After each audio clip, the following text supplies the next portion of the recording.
Thank you.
Can we start now, Michelle? Okay. Yes. Okay for you? Okay.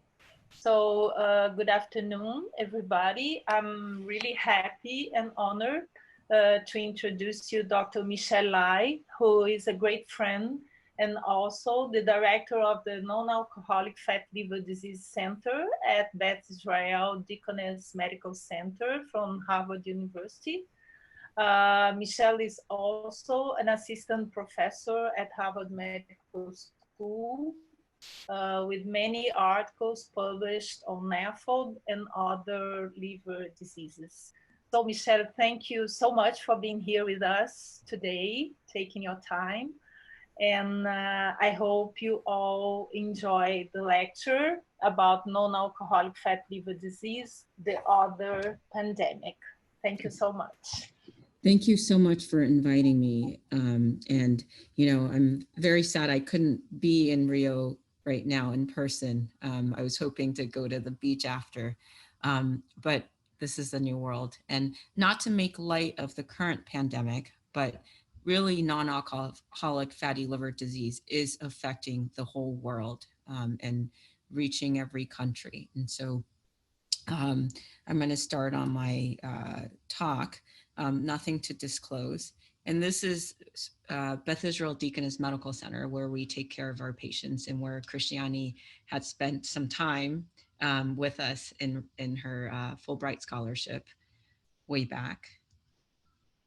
So I'm going to start with a quick case of a patient that probably might sound familiar to you. His name is RR. And he's a 62-year-old male with type 2 diabetes, hypertriglyceridemia, obesity, and abnormal liver enzymes for several years.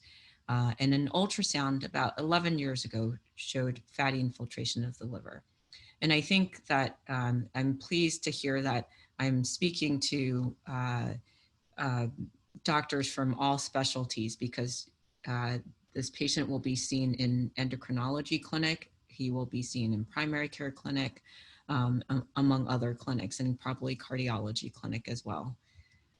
So he has 1 glass of wine a week, very moderate. His BMI is 34, which unfortunately in the US is not unusual.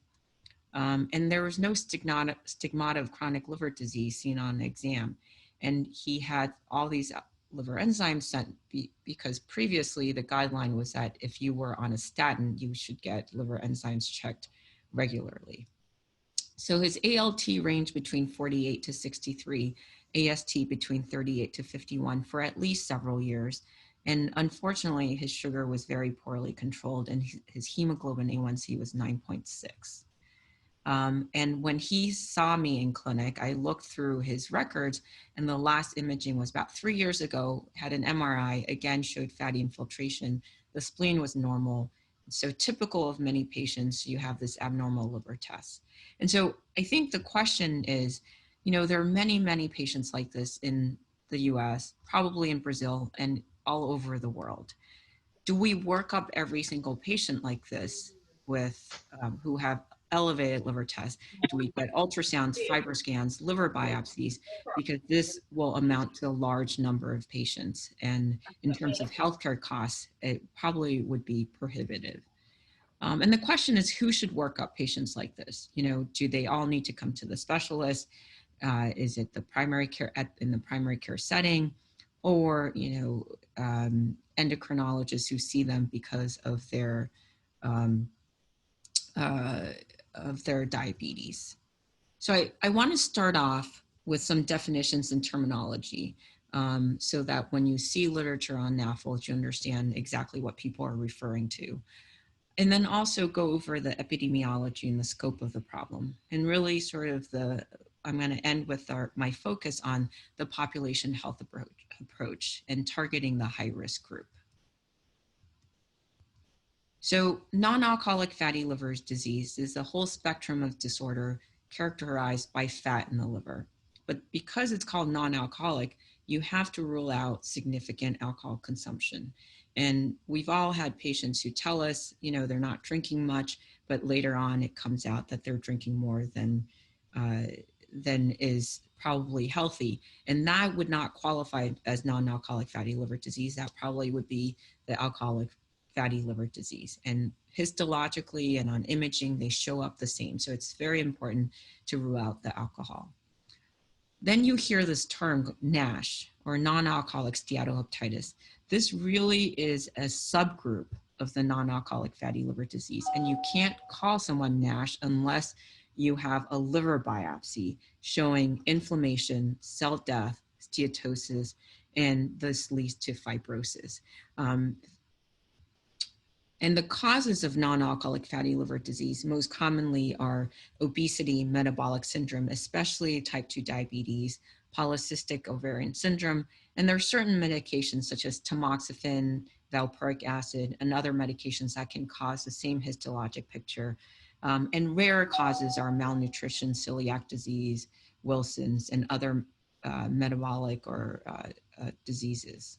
But this is a group that we're most concerned about, that you're going to be seeing more frequently.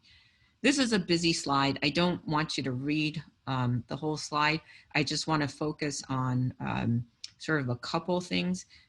This really is so that if you have a patient who gets a liver biopsy and there's a biopsy report, you understand what they're referring to. There are two scores you look for, really. You look for the NAS score and the fibrosis score. And so those are the two things we look for on liver biopsy. So I'm going to steal an analogy from a pathologist. But if you're going on a road trip, the NAS score is how fast you're going, is the speed at which you're traveling. And the fibrosis score is where you're at. And so if you have a very high NAS score with a lot of inflammation, you will progress to cirrhosis much faster. And so those are the two components you look for. So this is the spectrum of NAFLD that we had discussed. There's a simple steatosis without the inflammation and scarring, and that's relatively benign. There's the NASH, which is the more severe group, which is the group that we want to watch carefully because they can progress to cirrhosis and liver cancer. HCC is short for hepatocellular carcinoma, which is liver cancer. I want to emphasize that this is a very dynamic process. So you can go from simple steatosis, if you gain additional weight or develop diabetes, you can go to NASH. If you have NASH and you lose a lot of weight, you can go back down to just simple fatty liver disease or complete resolution of NAFLD. Once you get to cirrhosis, it becomes harder to reverse. So cirrhosis is reversible in the early stages, but it becomes harder to get back to completely normal, healthy liver. And so this is, we had talked about the distinction between simple steatosis with just fat and NASH, which is only distinguishable by biopsy currently. And Krishyani and I are working on a project together for a serologic panel to distinguish NASH. So hopefully that will come to fruition, but we're working on the paper. So stage of fibrosis, and the reason why we care about the stage of fibrosis is because it is the most important prognostic factor. It is currently the gold standard is still liver biopsy, but we have many commercially available non-invasive markers. There are serum tests, which are patented, and you send to a lab, pay for it. There's also elastography, or Fibroscan, you may have heard, or ultrasound elastography, or MR elastography. There are other companies, but they all work in the same sort of principle. They're looking at the physical property of the liver. They look at how hard or stiff the liver is. The harder the liver, the more scar tissue or more fibrosis there is. And there are free clinical scoring systems, which I like because they're free and readily available. And this just requires commonly available variables such as age, whether they have diabetes, ALT, AST, platelets, and you plug it, you Google, you find the formula, you plug it in, and it gives you a risk score. So these markers do not make liver biopsies obsolete, but it does save a lot of patients from needing liver biopsies. We stage people into low risk, which we don't need to biopsy, or high risk or indeterminate risk, which you may want to go on to biopsy. So the next definition of terminology is advanced fibrosis, and you will see it in literature. What we're calling advanced fibrosis is stage 3 to 4 fibrosis. So pre-cirrhosis or cirrhosis. So the fibrosis staging in the liver ranges from 0 to 4. 4 is cirrhosis. So the reason why we care about advanced fibrosis is because once someone gets to advanced fibrosis, they have an increased overall mortality. It also predicts disease-specific mortality. And what I mean by this is death from liver failure or liver cancer. The risk factors for people who are more likely to get advanced fibrosis is type 2 diabetes, multiple components of metabolic syndrome, older age, high BMI, high ferritin. Ferritin is a marker of inflammation. So the more inflammation, and that the more likely you are to have advanced fibrosis.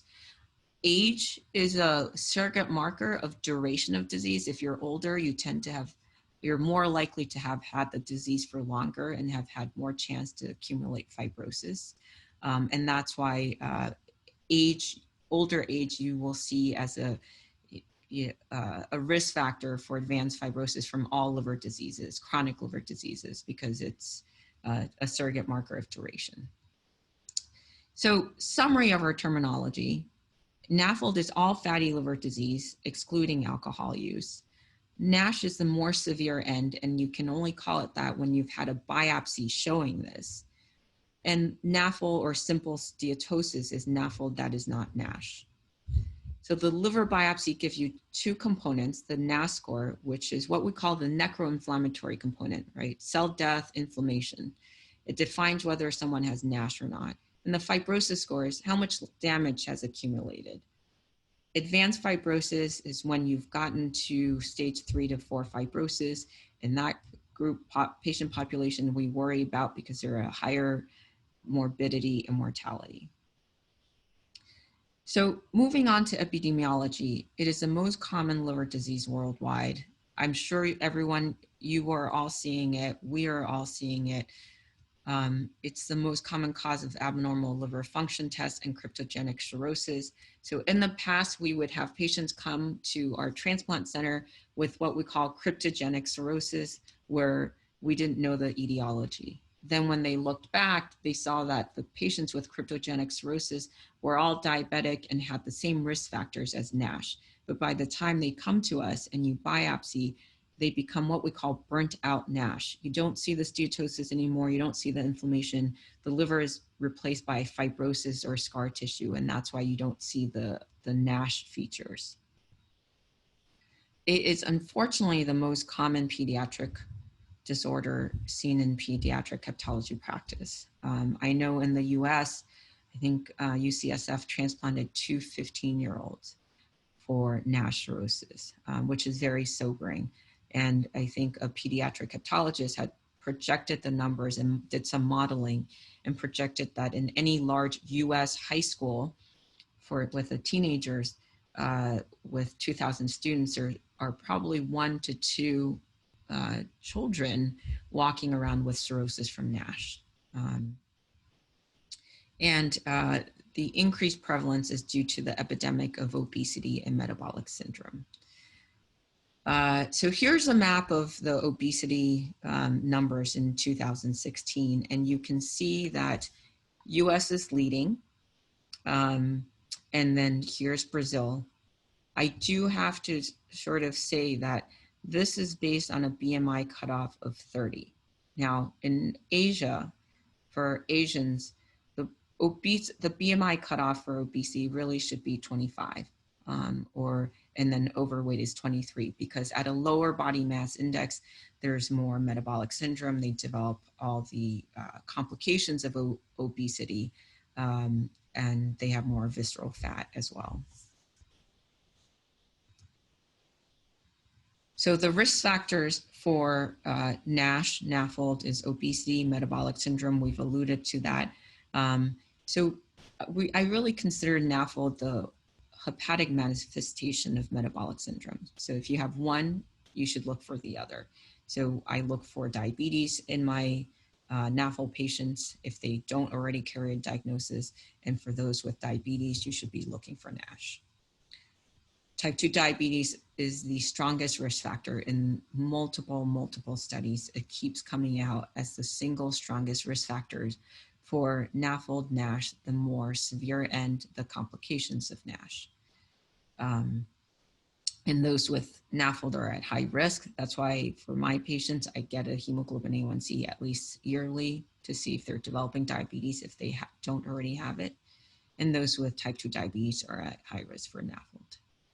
Family history is also a risk factor. That we have found some genetic predisposition or SNPs, which predispose people to more severe NASH.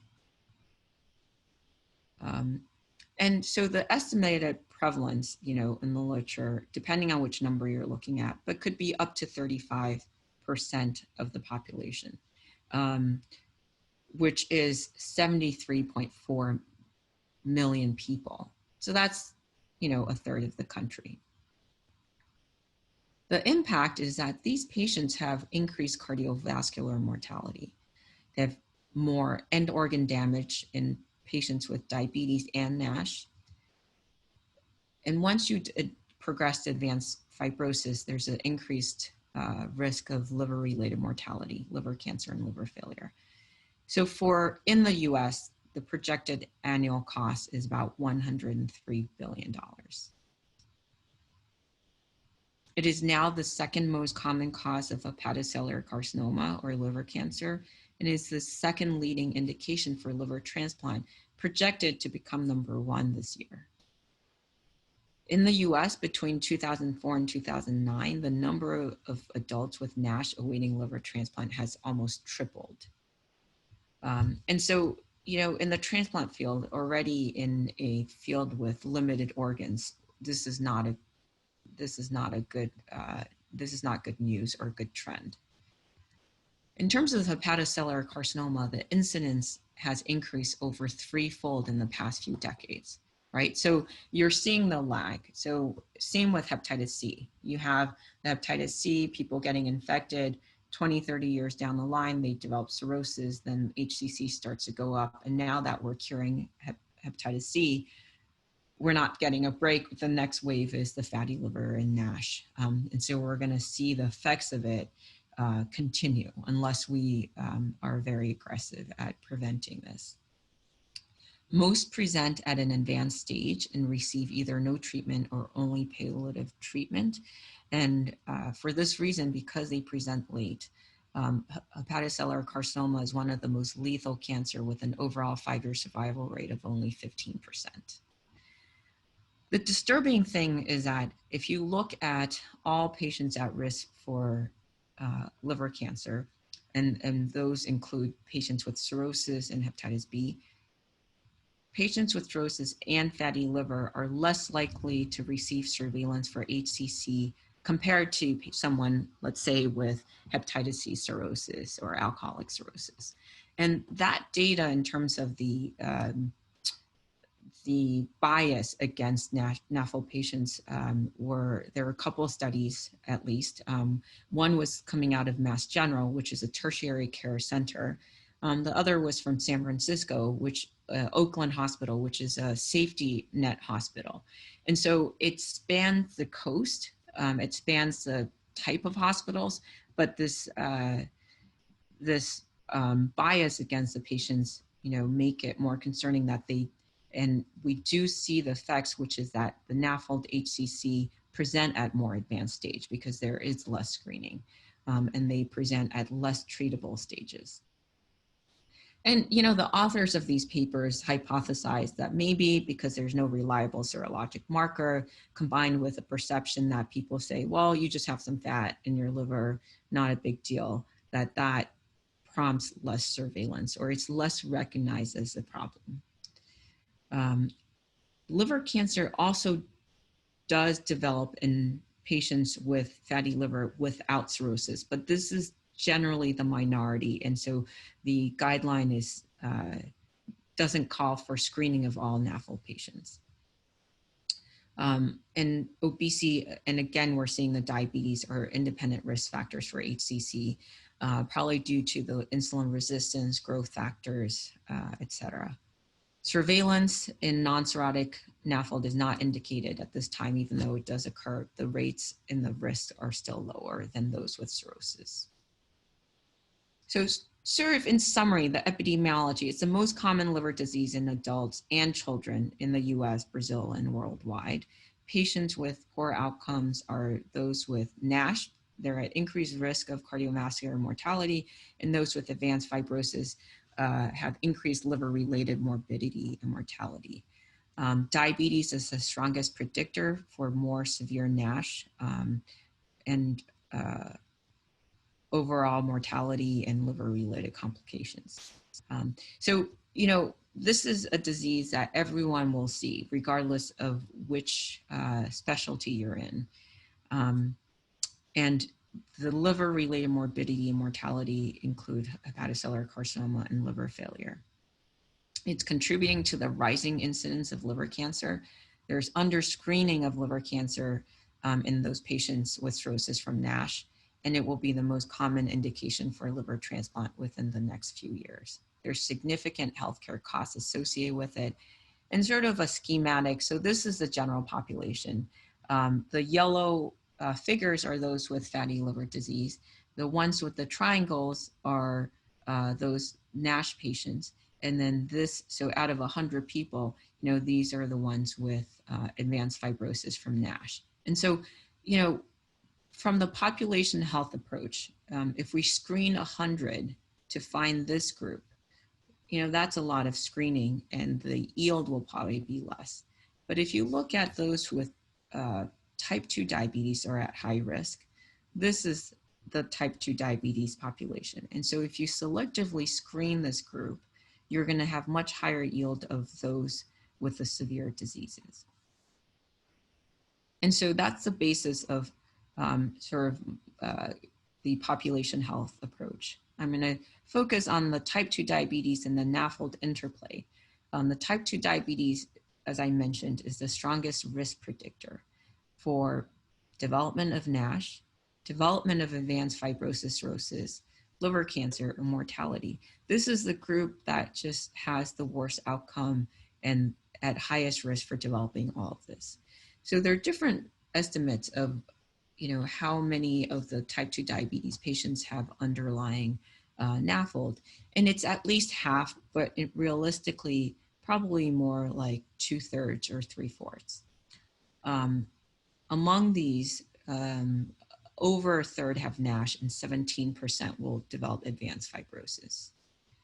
It's associated with more end organ damage, such as retinopathy and nephropathy, and poorly controlled diabetes or higher hemoglobin A1C is associated with more liver fibrosis.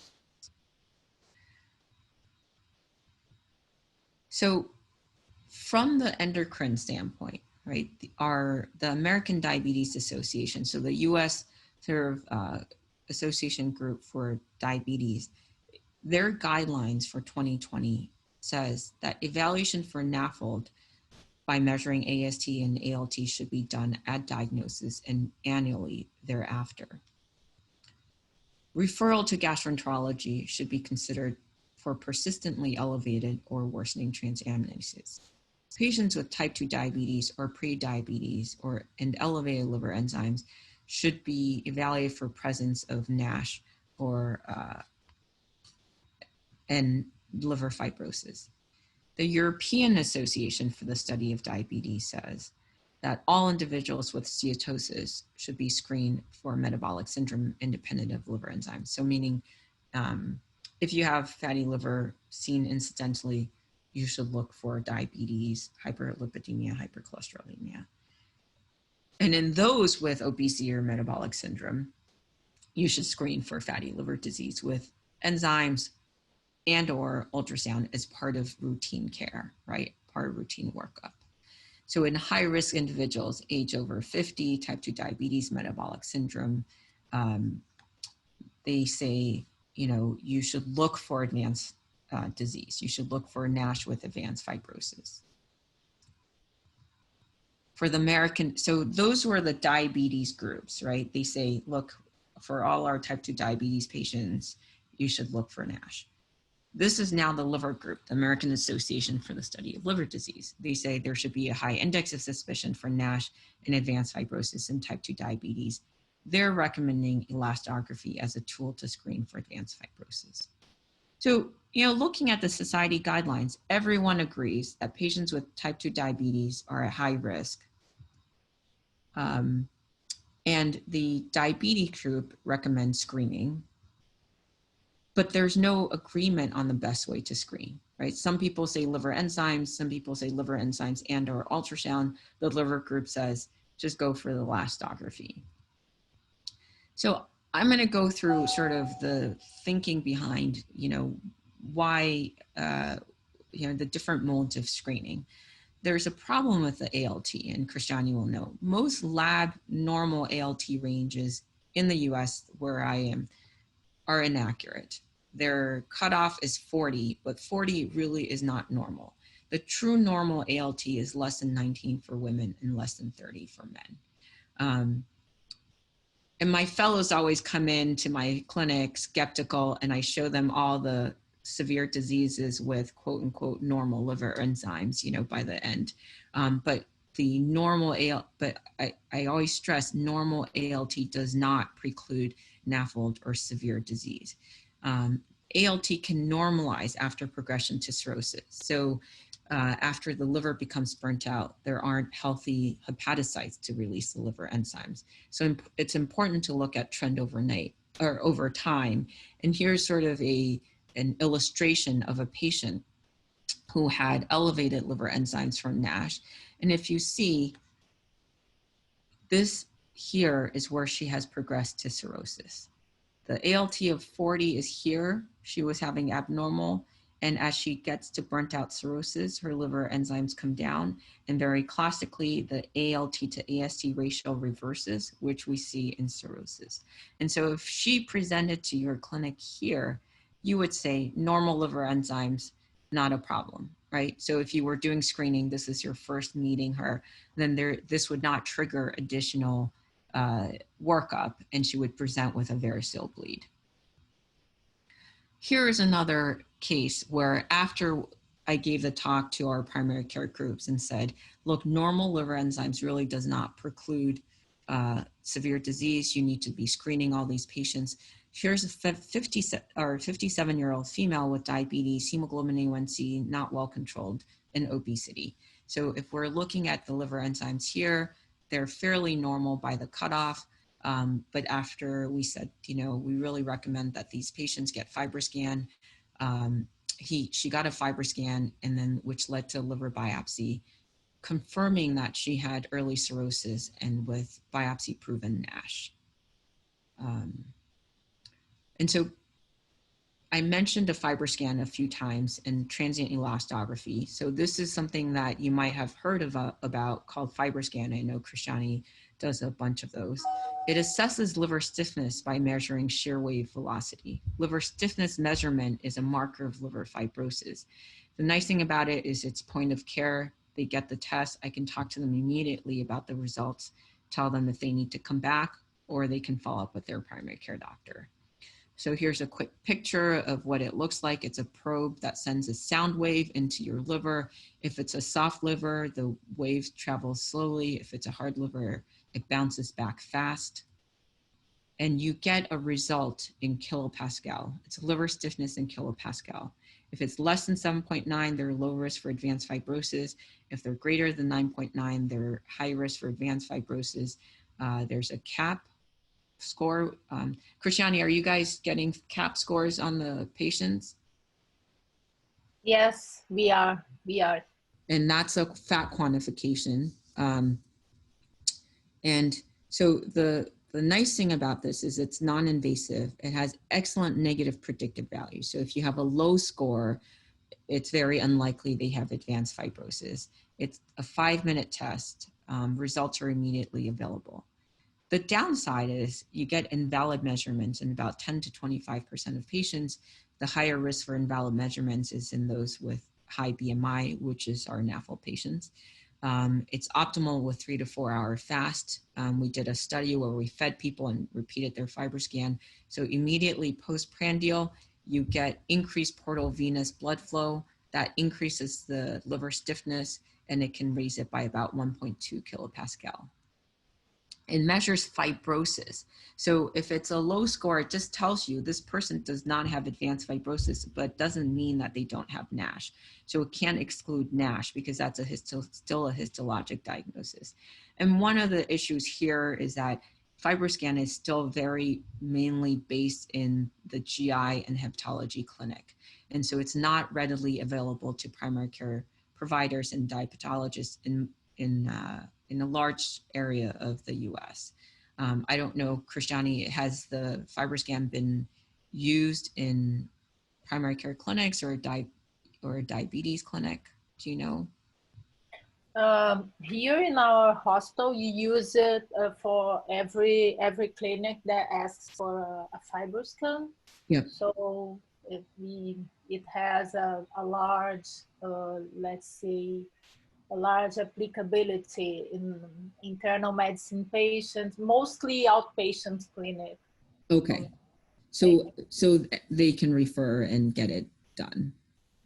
And then I mentioned the clinical scoring system. And so there are free formulas available using just readily available variables. You will hear about NFS, FIB4, APRI. They usually, all these systems give you a low risk cutoff, a high risk cutoff, and an indeterminate range. And so, you know, I advocate for using this as a staged approach for our primary care group team. There's some resistance to sending everybody with diabetes for Fibroscan, but what we have said is, you know, at least run the score, and if it's a indeterminate risk or high risk, send them on to Fibroscan. And so, you know, patients with type 2 diabetes are at high risk for NASH and advanced fibrosis. It's associated with more cardiovascular and liver-related morbidity and mortality in these patients. And there's a need to screen type 2 diabetes patients for NASH and advanced fibrosis, but there's no consensus on how to screen by the societies. But it is vital to identify patients with advanced fibrosis with either elastography or a combination of the clinical scoring systems and elastography.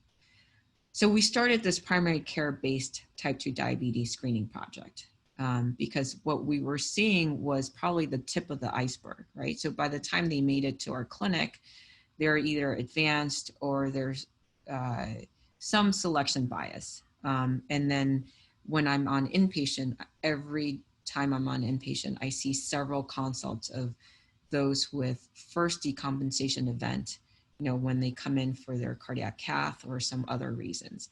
And looking back in their records, they have had fatty liver disease for years and just never referred on. So Healthcare Associates is a large primary care practice at Beth Israel Deaconess Medical Center. So I paired up with them and we worked with IT and also their population health specialists to create a patient database of all their type 2 diabetes patients that they have seen in the last 2 years.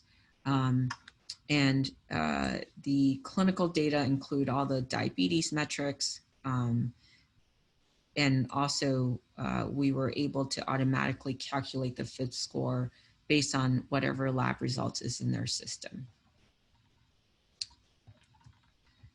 So we found in this database, this cohort is 3,537 patients with type 2 diabetes.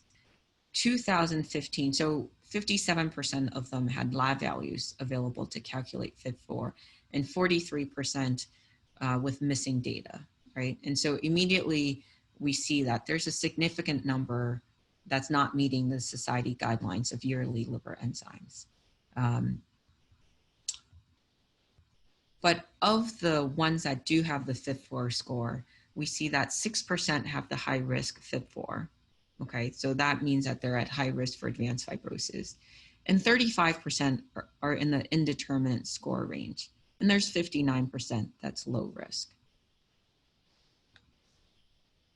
So we wanted to see, of this high risk or indeterminate risk that should go on to Fibroscans, how many of them have gone on to Fibroscans, and only 8%. So we're looking at 92% sort of care gap. So 92% of them should probably, so we're getting sort of finding several care gaps. One is, 43% of them are not getting the ALT, AST, or the clinical variables for us to calculate the FIB4 score, and then drilling down into those who have the scores and have an at-risk score, only 8% have gotten a Fibroscan and 92% have not. And if you look at the ones who have gotten the Fibroscan score, it was appropriate. Their mean Fibroscan score was fairly high. The indeterminate score group, their mean score was in the range of advanced fibrosis, right? And the high risk group was clearly in the range of cirrhosis. So these are patients who are walking around asymptomatic with advanced fibrosis, just waiting to have a liver decompensation event.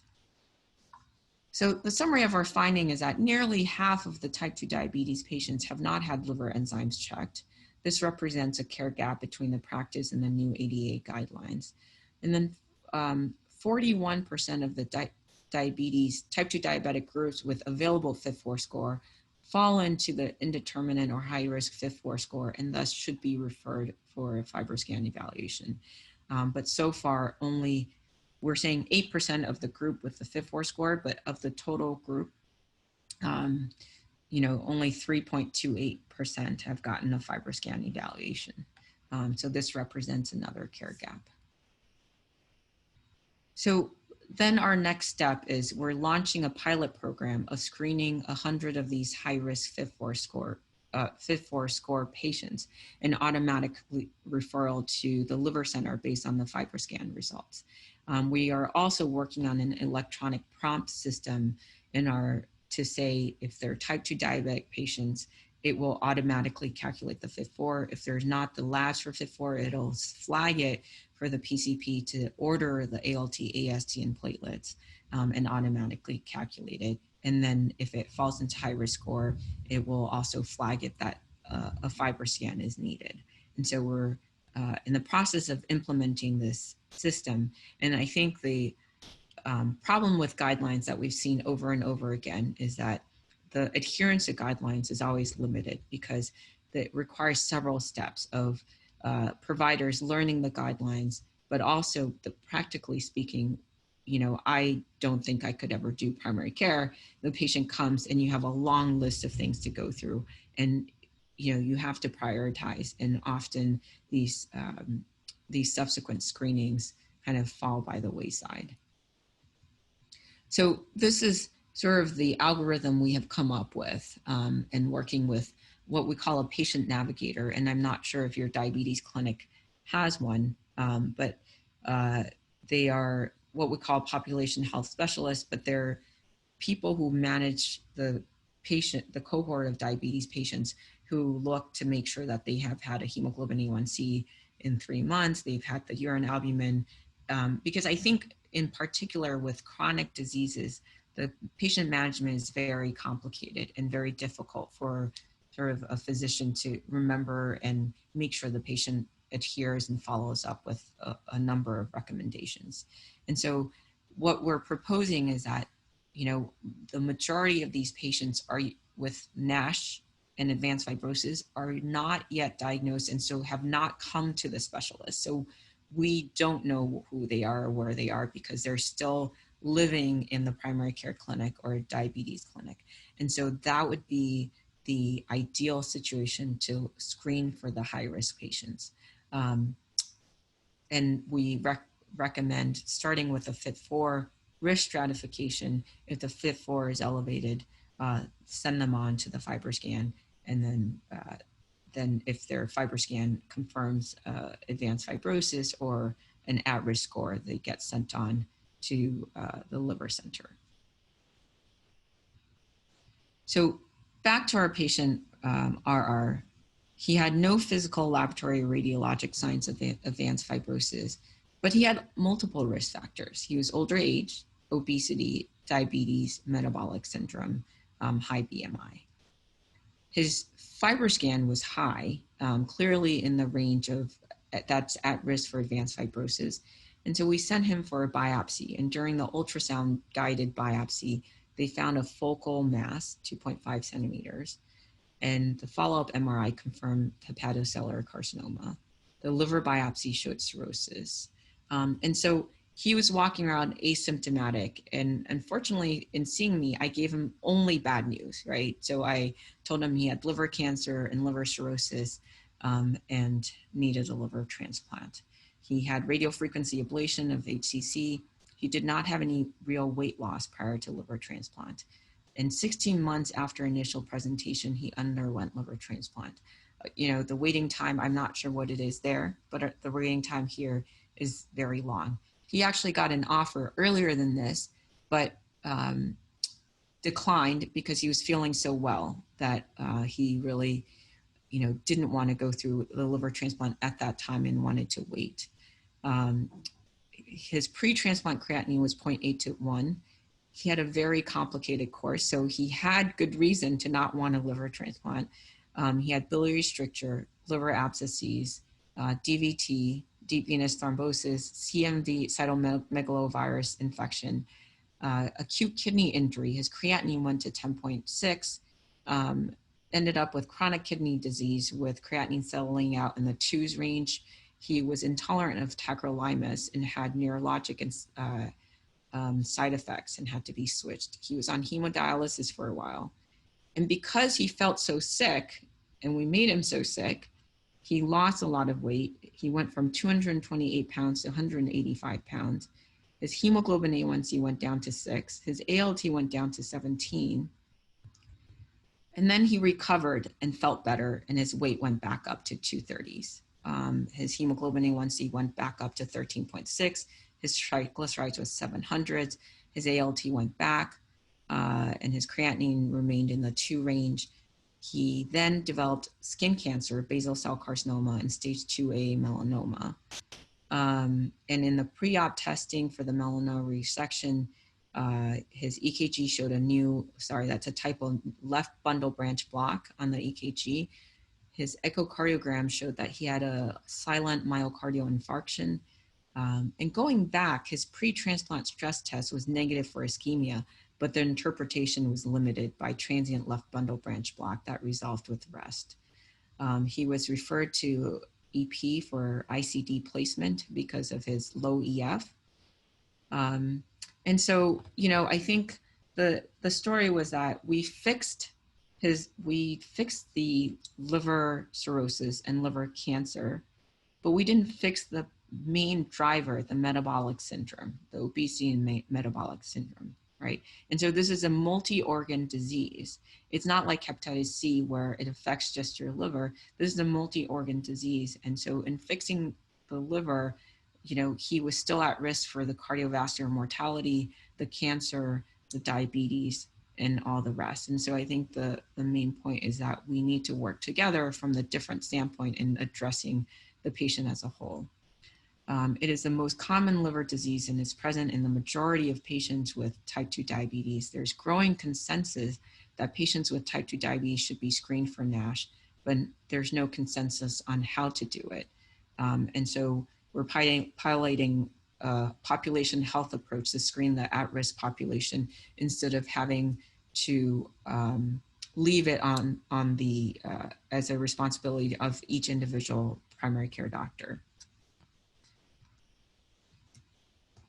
All right, thank you.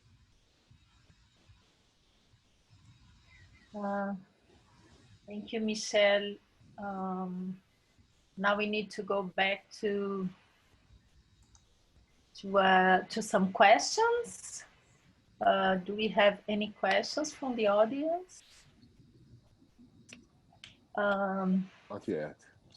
Michelle, so I'll begin asking you a question because here in Brazil and in our hospital, we also have many patients who are cirrhotic. And so far we have no drugs for these patients. So I'd like to ask you, how are you dealing with your cirrhotic patients regarding lifestyle intervention, because they also don't adhere to lifestyle intervention. So how are you managing your patients with cirrhosis right now? So this is, sort of the off-label, but I think that if they're compensated and they don't have signs of portal hypertension, I do push for the bariatric surgery, or, we're starting to do endoscopic bariatric procedures as well. And then, so that's sort of from the weight loss standpoint. From the diabetes standpoint, I do think that if they're diabetic, the GLP-1s and the SGLT2s are beneficial and do also result in weight loss. And so those, I have not had luck getting those drugs for patients without diabetes. So here the insurance companies will not cover if they don't have diabetes, but if they have diabetes and can't get those drugs, I do think that those are the ones I have the best sort of luck with. Other things I do is I have been using, after I do the lifestyle modification coaching, we try all these other things. If we're getting nowhere, I have been using phentermine and topiramate as a weight loss drug. And those are things that you look, if they don't have cardiac contraindications or other things, there's something to consider. And then there are the clinical trials. And I know you were doing the clinical trials. Honestly, I think I have had one patient with good result in clinical trials. The rest have been stopped because of not meeting endpoints, and even sort of obeticholic acid, the numbers are not great. It's not going to be our answer.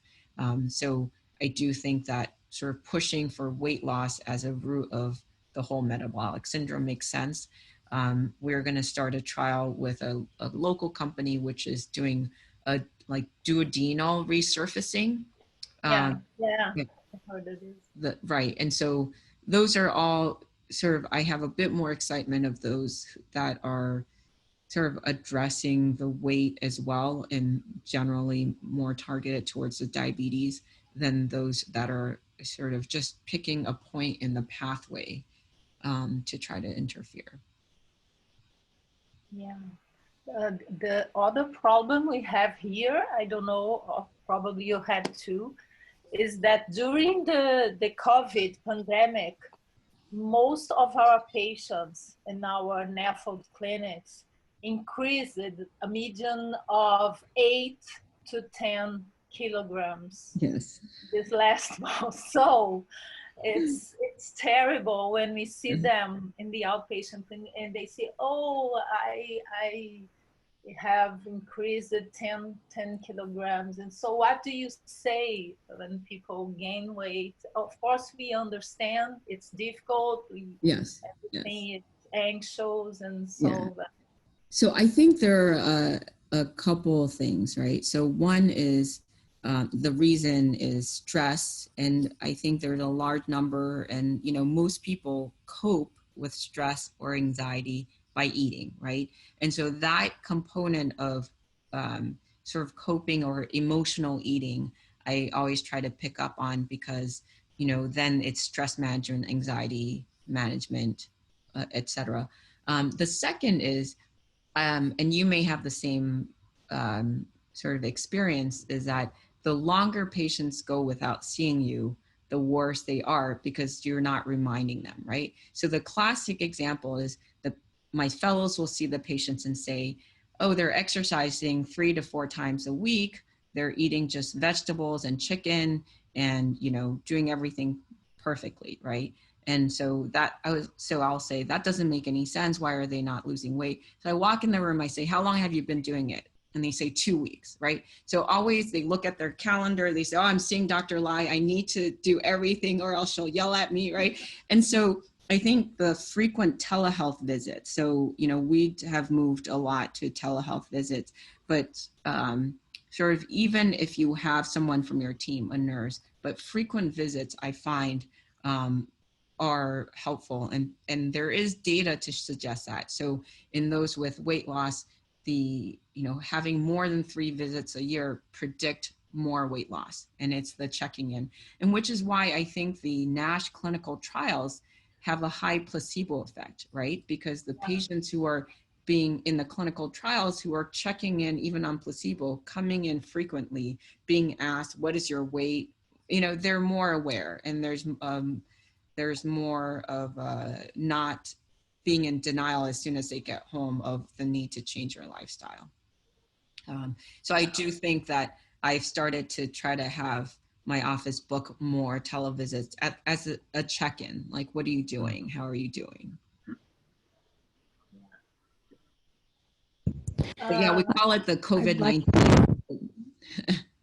I think we have a question, Marta. Yes. Hi, Dr. Michelle. Congratulations for your lecture. I work in a basic health unit with adolescents and children. I'm pediatrician. Yeah. And I was almost scared while you were talking, because we see lots of obesity in children and adolescents now, and we have lots of problems to get a good control and to check these patients. As you were talking about the ALT, that is not so confident with the numbers, the cutoff of 40. We don't have for children, I think so. And what do you think, if we do have some problems with these children, should we, because today morning I was with children 9 years old, obesity, and I asked some liver function and also diabetes, the exams. Do you think that we should ask at least one ultrasound, as it is so hard for them to come back and bring this exam, just to catch these patients and to see if there is some possibility of development of the liver disease, or do you think it's too much? We should wait at first for developing the diabetes. These children today, she had a contosis nigricans, so maybe she's going to or not. What do you think? So I will qualify by saying I don't treat pediatrics, but I think that what you're expressing is very important, which is there is the, so what are the guidelines or what should we do? But there's also the practical part. If it's very hard to get the patient in, and like some of our patients, if they're in the hospital and there's some outpatient things that can be done, but we know that they're not great at coming back, we'll just try to get as much worked in as possible. And so for someone who's very high risk, if they're very high obesity and they're there, I don't think it hurts to sort of identify those high risk patients early. And I think you have such a tough job, in the pediatrics field. It's not just the patient for me, I deal with one patient. You have to work with the parents and the environment as well, right? So the child does not control the food shopping or the eating. And so for you, I know that that's a much tougher sort of dynamic, because you have to also work on the parents eating healthier and providing healthier meals. But I do agree that, it sounds like for that patient, if they're there and this is your window of opportunity to try to get as much information, that's probably definitely worth doing. Okay, thank you very much. Sure. Have another question? Oh, sorry. Oh, go ahead, Carlos. No, I think that Carlos has a question. Yes, thank you. Thank you for presentation and congratulations. I'm a rheumatologist, and as a rheumatologist, we use a lot of methotrexate. Yes. And as I hear you talking about the cutoff of ALT, I'm become very concerned. Should I have a lot of double my surveillance in these patients? Because I have a surveillance because the AT, I have to monitor it. But when you saw that these levels that I'm used to worry about are, I have to take another kind of surveillance. Yeah, so I think that, I see a lot of patients who have been on methotrexate, either for rheumatology or dermatology reasons.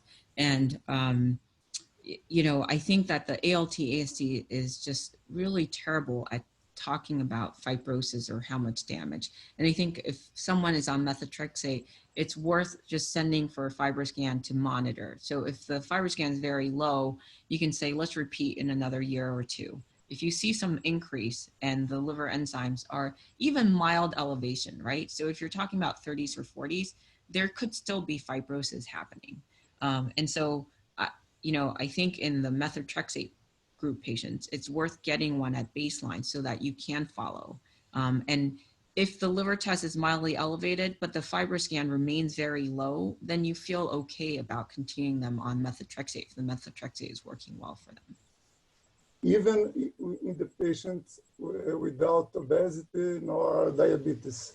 Yeah, because methotrexate itself causes a steatohepatitis. So I have these patients who it's really before they were obese, but they also were on methotrexate. So it would be impossible for us to tell which was the prominent component that drove the fibrosis by the time they get to us.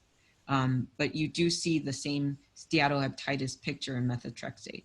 And so the obesity and diabetes doesn't make them more at risk for methotrexate-induced liver injury. It just means that they look the same and you can't tease out which is the component. But you can definitely still get the liver, the steatohepatitis and the fibrosis from methotrexate. And so the most common referrals I get in terms of, the steatohepatitis are sort of oncology from the tamoxifen, the, methotrexate sort of from rheumatology, and also, valproic acid is another one that does cause it, and amiodarone. Okay, thanks. Thank you very much. Sure. Can I ask a question? Okay. Okay, thank you very much, Dr. Lai, for the excellent presentation and update of this very complex field, right? And very important as well. So my question is related to the need for biomarkers, for more specific biomarkers related to fibrosis and inflammation in the liver, because they are the two drivers of the disease. So, in my point of view, I don't know if you have already in the literature a sort of gene signatures that could describe some people that would be more at risk of having the disease, because this should be one of the opportunities for early identification of these patients and probably concentrating the care in these groups of high risk in the genetic field. Are you doing, I don't follow your field, but do you have some sort of gene signatures or new biomarkers that could help you to select as 2 or 3% of patients that would need more care? Yeah, so that's a very good point and very good question. So there are some SNPs or single nucleotide polymorphisms that have been identified, but they're, you know, it's sort of like most chronic diseases where it's a interplay of genetics and environment, right? So if you have the SNP, and the most commonly, the most characterized is the PNPLA3, but if you have this particular SNP, then you're more at risk, which means that if you only gain 10 pounds, you may develop it compared to someone who doesn't have it. But if you keep your weight low, you still might not develop it. And so we've identified some markers, but it's not enough to say, if you don't have it, you're not at risk at all. And so in terms of clinical applications, there hasn't been a huge amount of use. It's all in the research sort of settings. And in terms of biomarkers to identify risk, I mean, that field is where everyone's working on, including Christiani and myself. And, you know, we're trying to identify markers that will tell us, you know, who do we need to see? So of the huge group, you know, as hepatologists, we don't want to see everybody with NAFLD. We only want to see the ones that are advanced fibrosis or severe NASH, right? We can't see everybody. And that's the main big part of works in diagnostics. And, you know, a good point that you raise is, you know, to further therapeutics, we need the diagnostics too, right? Because part of why clinical trials in NASH have been hard to recruit for or difficult to recruit for in some places is it still requires liver biopsies. And, you know, you have a high screen fail rate because of the people getting liver biopsies, some don't have severe enough disease. So if you have a test or biomarkers to identify the high risk, then you can target these people for the trials. You can recruit faster. You can monitor them non-invasively. And so there are so many things that are important to it. May I? So, thank you so much for our presentation, Dr. Lai. I would like to go back to this epidemiology field. I'd like to make a question. Usually these American studies, clinical studies, especially the ones made in the US, refer to additional risks in addition to diabetes and obesity, especially for specific groups, specific populations, especially Hispanics. So what do you think could be the actual cause?